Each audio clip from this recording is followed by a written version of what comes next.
কিরে বন্ধু, তুই এই জায়গায় একলা একলা দাঁড়িয়ে রইছস, কাহিনী কি? বন্ধু কি হয়েছে তোর? বিষয়টা আমার একটু ক, আমরা একটু শুনি।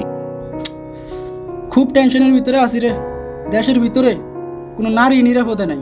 জায়গায় জায়গায় ছোট ছোট বাচ্চাগুলা দর্শনের শিকার হইতেছে। এই যে 2 দিন আগে রামেশা নামের একটা 7 বছরের বাচ্চাকে এক কুলাঙ্কারের বাচ্চায় দর্শন করে মেরে ফেলছে। কই দেশের ভিতরে তো এখনো কোনো বিচার হচ্ছে না। তারপর মানুষ দর্শনের বিরুদ্ধে আন্দোলন করতে গেলে উল্টা পুলিশের দাওয়া খাওয়া লাগে। বন্ধু, এদেশে মেয়েদের জন্ম হওয়াটাই মনে হয় বলেছে।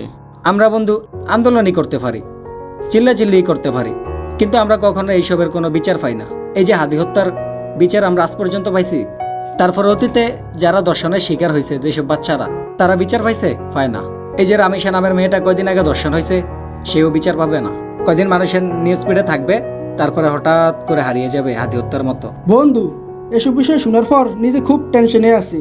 নিজের বোনটাও কলেজে যায়। আমি মনে করি কি আর নিজের হাতে তুলে নেওয়াটাই ঠিক। হ বন্ধু, ঠিক কইছস।